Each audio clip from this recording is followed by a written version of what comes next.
Degree से बड़ा है इंसान का चरित्र। एक भव्य कॉलेज का दीक्षांत समारोह चल रहा था, जहां चारों तरफ उत्सव का माहौल था। आरव अपनी इंजीनियरिंग की डिग्री हाथ में लिए खड़ा था, लेकिन उसके चेहरे पर विनम्रता नहीं, अहंकार था। मंच से प्रिंसिपल साहब सभी छात्रों को संबोधित कर रहे थे और भविष्य की चुनौतियों के बारे में बता रहे थे। प्रिंसिपल ने कहा कि आज से आपकी असली परीक्षा शुरू होती है, जो किताबों से अलग होगी। आरव के लिए इस परीक्षा का मतलब सिर्फ बहुत सारा पैसा और ताकत हासिल करना था। उसने अपने दोस्त से कहा कि अब उसकी जिंदगी सेट है, क्योंकि उसके पास एक बड़ी डिग्री है। आरव का मानना था कि बड़ी नौकरी और आलीशान घर ही सफलता की एकमात्र परिभाषा है। उसके लिए ज्ञान का मतलब सिर्फ उन किताबों को रटना था जिन्हें उसने परीक्षा के लिए पढ़ा था।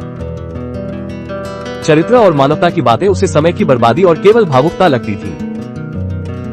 समय तेजी से बीता और आरव को शहर की एक बहुत बड़ी और नामी कंपनी में ऊंचे पद पर नौकरी मिल गई। अब आरव का अहंकार उसके व्यक्तित्व का एक स्थायी हिस्सा बन चुका था। वो अपने आलीशान केबिन में बैठकर खुद को ऑफिस के बाकी सभी लोगों से श्रेष्ठ समझने लगा। एक दिन रमेश, जो ऑफिस का चपरासी था, कांपते हाथों से पानी का गिलास लेकर आया। आरव ने उसकी तरफ देखा तक नहीं और रूखे स्वर में कहा, रखो और जाओ। एक सहकर्मी ने आरव को टोकते हुए कहा कि उसे चपरासी से सम्मान के साथ बात करनी चाहिए। आरव का जवाब और भी कड़वा था। उसने कहा कि हर किसी की अपनी एक औकात होती है। उसने दावा किया कि उसकी औकात उसकी इस बड़ी कुर्सी और पद से तय होती है। आरव के इन शब्दों ने ऑफिस के माहौल में कड़वाहट घोल दी और लोग उससे डरने लगे। भले ही लोग उससे डरते थे, लेकिन मन ही मन कोई भी उसका सम्मान नहीं करता था। आरव के पिता एक बहुत ही सरल और सुलझे हुए इंसान थे, जो उसे अक्सर चेतावनी देते थे। एक शाम घर की बालकनी में बैठे हुए पिता ने आरव से उसके ऑफिस के बारे में पूछा। आरव ने गर्व से बताया कि ऑफिस में सब उसके नीचे काम करते हैं और उसकी बात मानते हैं। पिता ने एक गहरी सांस ली और कहा कि ऊंचा पद इंसान को बड़ा नहीं बनाता। उन्होंने समझाया कि एक बड़ा दिल और विनम्र स्वभाव ही इंसान को वास्तव में महान बनाता है। लेकिन आरव के कान अब बंद हो चुके थे। उसे अपने पिता की बातें पुरानी और बेकार लगी। तभी कंपनी में एक बहुत बड़ा और महत्वपूर्ण प्रोजेक्ट आया, जिसे पूरा करना एक चुनौती थी। आरव ने इसे अपनी काबिलियत और बुद्धिमानी साबित करने के सबसे बड़े मौके के रूप में देखा। काम के दौरान एक जूनियर इंजीनियर ने आरव को डिजाइन में एक तकनीकी खामी के बारे में बताया। जूनियर ने चेतावनी दी कि यह छोटी सी गलती आगे चलकर एक बड़ी समस्या बन सकती है। लेकिन आरव का अहंकार उसके विवेक पर हावी हो गया और उसने जूनियर की बात को सिरे से नकार दिया। वो चिल्लाकर बोला, तुम जैसे नौसिखिए मुझे सिखाओगे? मेरी डिग्री तुम्हारी सोच से कहीं बड़ी है। आरव ने किसी की सलाह नहीं सुनी और प्रोजेक्ट को उसी गलत डिजाइन के साथ आगे बढ़ा दिया। कुछ समय बाद नतीजा सामने आया और प्रोजेक्ट पूरी तरह विफल हो गया, जिससे भारी तबाही हुई। इस विफलता के कारण कंपनी को करोड़ों रुपयों का भारी आर्थिक नुकसान उठाना पड़ा। डायरेक्टर मिस्टर खन्ना ने आरव को अपने केबिन में बुलाया, जहां उनका चेहरा बेहद सख्त और गंभीर था। मिस्टर खन्ना ने स्पष्ट शब्दों में कहा कि गलती करना मानवीय है, लेकिन घमंड करना एक लीडर की सबसे बड़ी कमजोरी है। आरव को उसी पल नौकरी से निकाल दिया गया, जिससे उसके पैरों तले जमीन खिसक गई। वो इंसान, जिसने अपनी पूरी पहचान अपनी डिग्री और पद से जोड़ी थी, अब अचानक सड़क पर आ खड़ा हुआ। घर लौटकर जब आरव ने दीवार पर टंगी अपनी चमकती हुई डिग्री को देखा, तो उसे वो महज एक कागज का टुकड़ा लगी। आरव ने खुद से सवाल किया कि क्या वो वाकई शिक्षित है या सिर्फ किताबी ज्ञान का गुलाम बन गया था। अपनी मानसिक उथल पुथल को शांत करने के लिए आरव ने अपने पुश्तैनी गांव जाने का फैसला किया। गांव पहुंचकर आरव की मुलाकात अपने पुराने शिक्षक शर्मा जी से हुई, जो अब भी उतने ही सरल थे। आरव ने देखा कि शर्मा जी बिना किसी वेतन के गरीब बच्चों को एक पेड़ के नीचे मुफ्त में पढ़ा रहे हैं। आरव ने हैरानी से पूछा कि बिना किसी नाम या पैसे के उन्हें इस निस्वार्थ काम से क्या मिलता है। शर्मा जी मुस्कुराए और बोले कि उन्हें बच्चों की दुआएं मिलती हैं और यही दुनिया की सबसे बड़ी कमाई है।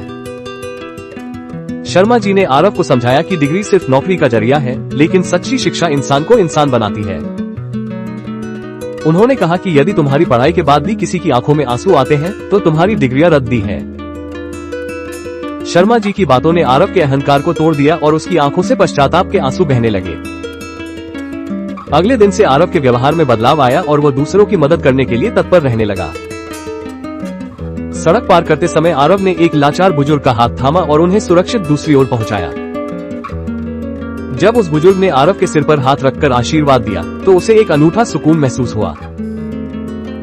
आरव अब रोजाना गांव के बच्चों को पढ़ाने में अपना समय बिताने लगा और उनके साथ घुल मिल गया। एक छोटे बच्चे ने जब कहा कि वो बड़ा होकर इंजीनियर बनेगा तो आरव ने उसे गले लगा लिया। आरव ने बच्चे से कहा कि इंजीनियर जरूर बनना, लेकिन उससे पहले एक अच्छा इंसान बनना सबसे जरूरी है। आरव को अब समझ आ गया था कि सम्मान खरीदा नहीं जाता, बल्कि चरित्र से कमाया जाता है। तभी गांव में एक भयानक हादसा हुआ और एक पुराने गोदाम में भीषण आग लग गई। कई लोग गोदाम के अंदर फंस गए थे और बाहर खड़े लोग बेबस होकर चिल्ला रहे थे। बिना अपनी जान की परवाह किए आरव आग की लपटों के बीच कूद पड़ा ताकि लोगों को बचा सके। आरव ने अपनी बहादुरी दिखाते हुए एक एक करके कई लोगों को सुरक्षित बाहर निकाला। गांव वाले आरव की निस्वार्थ बहादुरी देखकर दंग थे और उसकी प्रशंसा करने लगे। गांव वालों ने कहा कि आज उन्होंने देखा कि एक वास्तव में पढ़ा लिखा और शिक्षित इंसान कैसा होता है। कुछ महीने बाद संयोग से डायरेक्टर मिस्टर खन्ना गांव के एक सामाजिक कार्यक्रम में आए। उन्होंने देखा कि आरव अब बच्चों के बीच घिरा हुआ है और पूरी विनम्रता से उनकी सेवा कर रहा है। मिस्टर खन्ना आरव के पास गए और आश्चर्य से बोले कि वो पूरी तरह बदल गया है। आरव ने विनम्रता से जवाब दिया कि पहले उसके पास सिर्फ डिग्री थी, लेकिन अब उसके पास असली शिक्षा है। मिस्टर खन्ना आरव के इस बदलाव से इतने प्रभावित हुए कि उन्होंने उसे कंपनी में वापस बुला लिया। आरव वापस ऑफिस लौटा, लेकिन अब वो हर छोटे बड़े कर्मचारी को पूरा सम्मान देने लगा। जब रमेश चपरासी पानी लेकर आया तो आरव ने मुस्कुराकर उसे धन्यवाद रमेश जी कहा। आरव अब अपनी टीम के हर सदस्य की बात सुनता था, जिससे उसकी टीम कंपनी की सबसे सफल टीम बन गई। आरव ने अपनी सैलरी का बड़ा हिस्सा गरीब बच्चों की शिक्षा और गांव में एक आधुनिक लाइब्रेरी बनाने में लगाया। वर्षों बाद आरव को सर्वश्रेष्ठ सामाजिक नेतृत्व पुरस्कार से सम्मानित किया गया, जहां उसने अपनी विनम्रता का परिचय दिया। उसने संदेश दिया कि डिग्री नौकरी दिला सकती है, लेकिन चरित्र ही समाज में असली सम्मान दिलाता है। कहानी का अंत आरव, शर्मा जी और खिलखिलाते बच्चों के साथ होता है, जो ये सिद्ध करता है कि इंसानियत ही सबसे बड़ी शिक्षा है।